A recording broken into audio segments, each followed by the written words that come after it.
Welcome guys once again. आज हम 2017 में आई मूवी स्लीपलेस को एक्सप्लेन करने जा रहे हैं, जो कि एक एक्शन थ्रिलर मूवी है और उसके लीड रोल में है जेमी फॉक्स।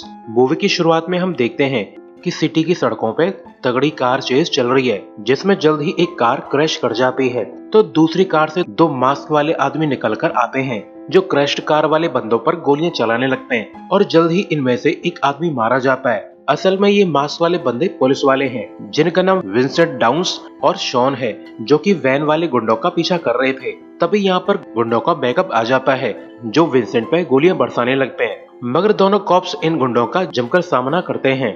तभी इन सभी को पुलिस सायरन की आवाज सुनाई देने लगती है, तो गुंडे फिलहाल के लिए पीछे हट जाते हैं। तो विंसेंट और शॉन वैन में से एक बैग चुरा लेते हैं, जिसमें 25 किलो कोकीन था।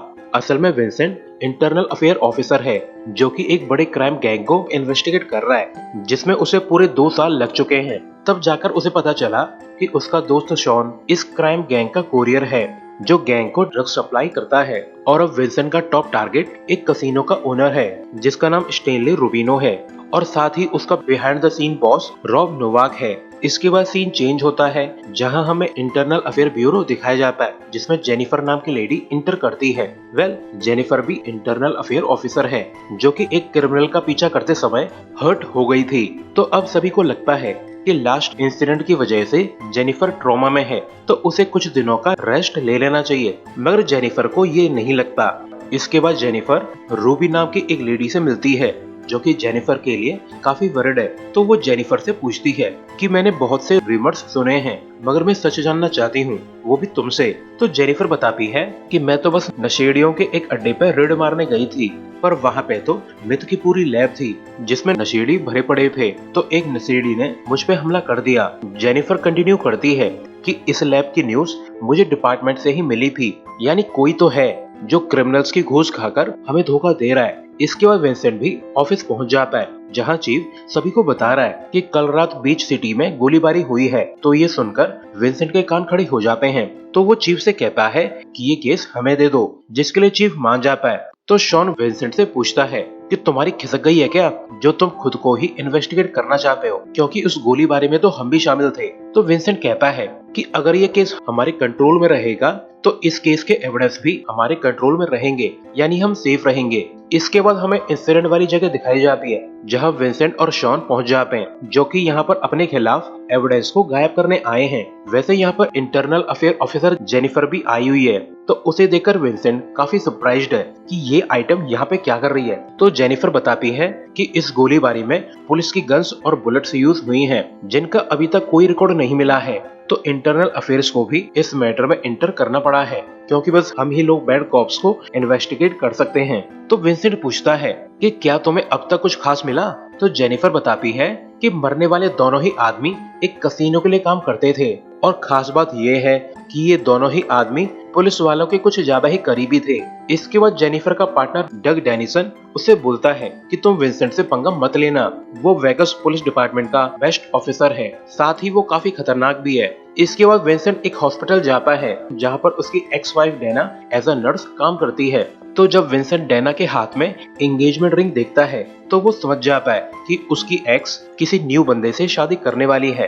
तो इनके बीच में बहस चालू हो जाती है, जिसमें डैना कहती है कि अगर तुम अपनी बीवी और बेटे पे जरा भी ध्यान देते तो ऐसा कुछ भी नहीं होता, तुम्हें तो बस अपने केसेस की पड़ी रहती है। इसके बाद विंसेंट अपने बेटे को प्रैक्टिस के लिए ले जाता है, मगर रास्ते में इनकी कार पे हमला हो जाता है, जहाँ पर कुछ गुंडे विंसेंट के बेटे थॉमस को किडनैप कर लेते हैं, और फिर वो विंसेंट को चाकू मार के यहाँ से निकल जाते हैं। और बेचारा विंसेंट ये सब देखता रह जाता है।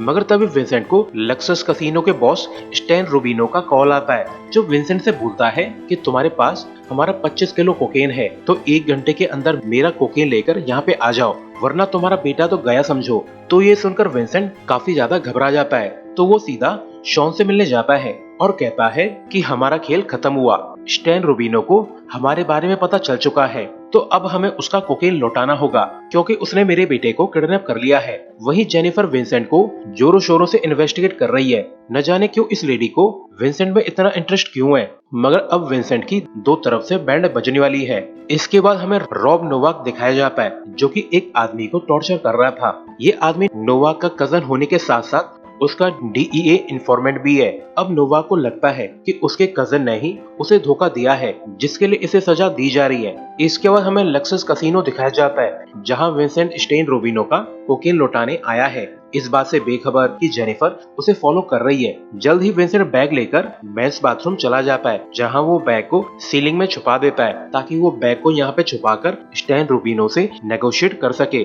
और वो ऐसा करता भी है। वहीं जेनिफर भी कैसीनो के अंदर आ चुकी थी और वो एक अटेंडेंट को फोर्स करके पता लगा लेती है कि एक आदमी बड़ा सा बैग लेकर मेंस बाथरूम गया था। तो जेनिफर मेंस बाथरूम को चेक करने लगती है, तो उसे सर्च के दौरान कोकेन वाला बैग मिल जाता है। वैसे इस लेडी को बिना वजह की खुजली मची हुई है।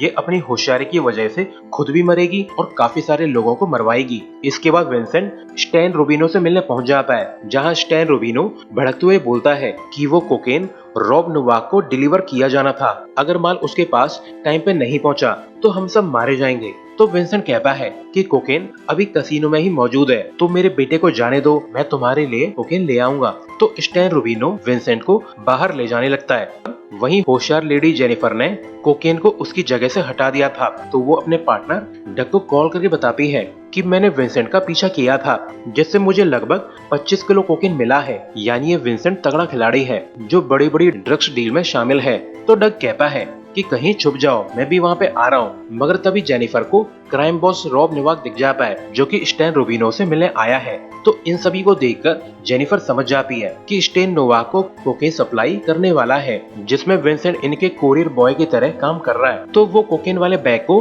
कहीं पे छुपा देती है। वही जब विंसेंट कोकेन लेने जाता है तो एक अटेंडेंट बोलता है कि तुम जो ढूंढ रहे हो उसे एक लेडी पुलिस यहाँ से ले जा चुकी है। तो ये सुनकर विंसेंट काफी नाखुश है। वहीं अब रॉब नोवाक को अंदाजा लग चुका है कि कुछ तो गड़बड़ है, क्योंकि स्टैन रूबिनो न जाने क्यों टाइम खींचने की कोशिश कर रहा है। तो रॉब कहता है कि अगर मेरा माल टाइम पे नहीं मिला तो बहुत बड़ी प्रॉब्लम क्रिएट हो सकती है, क्योंकि इस माल में मेरे फादर का भी शेयर है।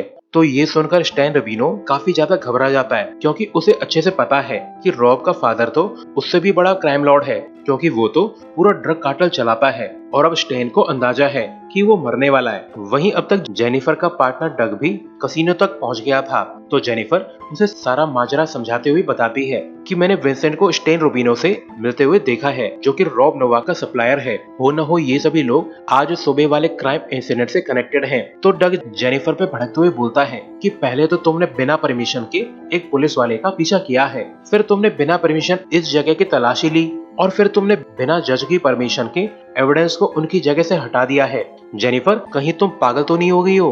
तुमने पिछले 1 घंटे में बहादुरी दिखाने के चक्कर में न जाने कितने लॉज तोड़े हैं। तुम्हें इसके लिए सजा भी हो सकती है और इवन तुम्हें सस्पेंड भी किया जा सकता है। मगर जेनिफर को इस सबसे ज्यादा कोई फर्क नहीं पड़ता, क्योंकि वो तो जल्दी से विंसेंट को अरेस्ट करना चाहती है। वेल, ये लेडी भी चालू चीज है, जो स्टैन रूबिनो और रॉब नोवाक के पीछे जाने के बजाय विंसेंट के पीछे पड़ी हुई है, क्योंकि उसे पता है कि अगर उसने क्राइम बॉस से पंगा लिया तो वो पक्का मरेगी। तो वो सीधे साधे विंसेंट को एक क्रिमिनल साबित करना चाहती है। मगर डग जेनिफर के इस आइडिया से सहमत नहीं है। वहीं अब तक विंसेंट की खिसकी हुई है, तो वो किचन में जाकर एक बैग में खूब सारा शुगर भरने लगता है, ताकि वो स्टेन को बेवकूफ बनाकर अपने बेटे को छुड़ा सके। और वो ऐसा करता भी है। वो स्टेन और रॉब के पास जाकर उन्हें फेक बैग दे देता है, जिसके बाद विंसेंट के बेटे थॉमस को आजाद कर दिया जाता है। तो उसे सही सलामत देखकर विंसेंट काफी खुश है। वहीं बाहर जाते समय रॉब बैग में माल चेक करने लगता है, तो उसे अंदाजा हो जाता है कि उसे धोखा दिया गया है। तो वो अपने सभी आदमियों को यहाँ बुलाने लगता है, यानी अब कैसीनो में तगड़ी मारकाट चालू होने वाली है। इसके बाद विंसेंट थॉमस को यहाँ से ले जाने लगता है, मगर तभी रॉब के गुंडे इन्हें फॉलो करने लगते हैं। तो विंसेंट को अंदाजा है कि रॉब को कोकेन का सच पता चल गया है। मगर अब विंसेंट की हालत बिगड़ने लगी है, क्योंकि उसका चाकू वाला घाव अभी तक ट्रीट नहीं किया गया है। तो वो अपने बेटे को अपने केस के बारे में सारा सच बताने लगता है। मगर तभी यहाँ पर एक गुंडा आ जाता है, जो विंसेंट की खूब मार लगाता है, और जल्द ही ये गुंडा विंसेंट की ऐसी तैसी कर देता है, और फिर वो विंसेंट के बेटे को रिकैप्चर कर लेता है। वहीं रॉब को उसके फादर का कॉल आता है, जो रिसेंट इंसिडेंट की न्यूज सुनकर जरा भी खुश नहीं है। तो ये जानकर रॉब काफी घबराया हुआ है। तो वो अपने ठग से बोलता है कि उन सभी पुलिस वालों को कॉल लगाओ जो भी हमारा पैसा खाते हैं, क्योंकि मुझे 1 घंटे के अंदर अंदर मेरा माल और विंसेंट की फैमिली चाहिए। इसके बाद विंसेंट अपने पार्टनर शॉन को भी इस कैसीनो बुलाने लगता है, क्योंकि अब वो इस केस को अकेले हैंडल नहीं कर सकता। तो ये सुनकर शॉन जरा भी खुश नहीं है। वहीं जेनिफर का पार्टनर डग उसे समझा रहा है कि तुम्हें ठंडे दिमाग के साथ काम करना चाहिए, जल्दीबाजी में सब गड़बड़ हो जाती है। और फिर डग जेनिफर को समझा बुझाकर घर भेज देता है। तो जेनिफर उसे एक लॉकर की देकर चली जाती है, ये कहते हुए कि कोकेन लेडीज स्पा वाले लॉकर में है। मगर बाहर जाते समय वो विंसेंट को देख लेती है, तो ये शेरनी विंसेंट का फिर से पीछा करने लगती है, वो भी गन लेकर। वैसे विंसेंट की भी लगी पड़ी है, क्योंकि उसे रॉब और स्टेन के आदमी तो ढूंढ ही रहे हैं, साथ ही उसे जेनिफर भी ढूंढ रही है, जो बिना कुछ जाने ही बहादुर बनने चली है। मगर क्या करे, लेडी पुलिस वाली है। इसके बाद जल्द ही जेनिफर विंसेंट तक पहुंच जाती है और वो विंसेंट पे गन तानकर बोलती है कि तुम एक घटिया इंसान हो, जो पुलिस में होकर इन क्रिमिनल्स के लिए काम कर रहे हो। तो विंसेंट गुस्से में जेनिफर की धुलाई लगा देता है और फिर वो जेनिफर को अंडर कंट्रोल करके उसे बताता है कि मैं भी तुम्हारी ही तरह एक इंटरनल अफेयर ऑफिसर हूँ और मैं पुलिस डिपार्टमेंट में एज अ अंडरकवर काम कर रहा हूँ। तुम्हें अंदाजा भी है, मैं पिछले 2 साल से इस केस पे काम कर रहा हूँ, मगर तुम्हारी होशियारी की वजह से सब गड़बड़ हो गई है। मगर जेनिफर को विंसेंट की बातों पर जरा भी भरोसा नहीं है। तो विंसेंट बताता है कि मेरा पार्टनर शॉन रॉब नोवाक का कोरियर है, जो कि नोवाक के लिए काम करता है और वो डिपार्टमेंट में किसी हायर अप को रिपोर्ट करता है। यानी रॉब के आदमी सभी जगह पे फैले हुए हैं, आधे से ज्यादा डिपार्टमेंट रॉब के लिए काम करता है, मगर अभी भी ये लेडी फुल टेंशन में है। तो विंसेंट उसे बेड से बांधकर बोलता है कि मुझे अपने बेटे को बचाना है, जिसके लिए मुझे वो कोकीन चाहिए। अगर तुमने मुझे माल की लोकेशन नहीं बताई तो मैं तुम्हें जान से मार दूंगा। तो जब जेनिफर को लगता है कि विंसेंट उसे सच में मारने का प्लान बना रहा है, तो वो जल्दी से विंसेंट को माल की लोकेशन बता देती है और ये भी कि लॉकर की चाबी मेरे पार्टनर डग के पास है। तो जानकारी मिलते ही विंसेंट यहाँ से निकल जाता है। वहीं अब स्टैन और उसके आदमी थॉमस को बुरी तरह से टॉर्चर कर रहे हैं। वेल, क्रिमिनल से उम्मीद भी क्या कर सकते हैं। वहीं दूसरी तरफ विंसेंट स्पा लॉकर तक पहुंच जाता है, जहां वो फोर्सफुली लॉकर को खुलवा लेता है, मगर लॉकर तो खाली है, यानी जेनिफर चाल खेल गई। तभी यहाँ पर डग आ जाता है, जो विंसेंट को अरेस्ट करना चाहता है, मगर विंसेंट उसे कूटना चालू कर देता है और जल्द ही वो डग की ऐसी तैसी करके यहाँ से निकल जाता है। इसके बाद शॉन विंसेंट को कॉल करके बताता है कि मैं कसिनो के गैराज पहुंच चुका हूं। तो विंसेंट उसे मिलने चला जाता है, मगर मौका पाते ही शॉन विंसेंट पे गन तानकर बोलता है कि हम 25 साल से दोस्त हैं और तुम मुझे ही धोखा दे रहे हो। तो विंसेंट भी भड़कते हुए बोलता है कि मेरे पास तुम्हारे क्राइम्स के सारे रिकॉर्ड हैं, मगर तुम आज भी आजाद घूम रहे हो, क्योंकि मैं तुम्हें बचाता आ रहा हूँ, वरना तुम कब से जेल में सड़ रहे होते। तो ये सुनकर शॉन कुछ सोचने लगता है, मगर तभी यहाँ पे रॉब का एक गुंडा आ जाता है, जो शॉन पर सीधा गोली चला देता है, जिससे शॉन मारा जाता है। मगर वो मरने से पहले गुंडे को भी टपका देता है। तो अपने दोस्त की ये हालत देखकर विंसेंट काफी दुखी है। वहीं दूसरी तरफ डग ने जेनिफर को ढूंढकर उसे आजाद कर लिया था। तो वो जेनिफर से बोलता है कि विंसेंट 100% एक क्रिमिनल है, जिसका इनकाउंटर कर देना चाहिए। मगर अब जेनिफर को विंसेंट के अंडरकवर स्टोरी पे थोड़ा थोड़ा यकीन होने लगा है। इसके बाद विंसेंट को शॉन का फोन चेक करने पे पता चलता है कि डग नोवाक का ही आदमी है, यानी डग एक डर्टी कॉप है, जिसने शॉन को इन्फॉर्म किया है कि विंसेंट एक इंटरनल अफेयर ऑफिसर है। और शायद इसी वजह से आज सुबह स्टेन रूबिनो ने विंसेंट पर हमला करवाया था, क्योंकि शॉन ने स्टेन को इस बारे में इन्फॉर्म कर दिया होगा। फोन चेक करने पे विंसेंट को एक वॉइसमेल मिल जाती है, जिससे साफ साफ प्रूव हो रहा था कि डग एक डर्टी कॉप है। वहीं जेनिफर और डग गैराज तक पहुंच जाते हैं, जहां उन्हें एक ठग की और शॉन की डेड बॉडी दिखाई देती है। तो डग जल्दी से शॉन के पास जाता है, तो हमें पता चलता है कि शॉन अभी भी जिंदा है, जो मरने का नाटक कर रहा था। तो डग उससे पूछता है कि क्या विंसेंट मेरे बारे में जानता है। तो शॉन उसे गालियां बकने लगता है। तो डग शॉन का गला घोटकर उसे मार देता है। वहीं अब विंसेंट ने अपने बेटे को बचा लिया था, तो वो अपने बेटे को लेकर यहाँ से भागने लगता है, मगर रॉब उस पर गोलियां चलाने लगता है। तो विंसेंट एक स्पोर्ट्स कार चुराकर यहाँ से निकल जाता है। वहीं अब तक बहादुर लेडी ने स्टेन रूबिनो को अरेस्ट कर लिया था, मगर रॉब नोवाक यहाँ से निकलने में कामयाब हो जाता है। तो वो गैराज जाकर एक वॉर लड़ने के लिए रेडी हो जाता है। इसके बाद नोवाक विंसेंट वाली कार पे टीयर गैस कनिस्टर शूट करने लगता है, जिससे उसकी कार एक जगह पे ठुक जाती है। इसके बाद जल्द ही नोवाक पूरे गैराज में धुआं धुआं कर देता है, जिससे थॉमस और विंसेंट की ऐसी तैसी होने लगती है, क्योंकि नोवाक एक एड़ा है जो गैराज में अंधाधुंध गोलियां चला रहा है। तो विंसेंट नोवाक के साथ नेगोशिएट करने की कोशिश करता है, मगर नोवाक तो एड़ा है जो सीधा विंसेंट को गोली मार देता है। तो बदले में विंसेंट भी नोवाक की गर्दन में गोली मार देता है, जिससे नोवाक का दी एंड हो जाता है। मगर अब तक विंसेंट की भी ऐसी तैसी हो गई थी, तो ये लोग डेना को यहाँ बुला लेते हैं ताकि वो इन्हें हॉस्पिटल तक ले जा सके।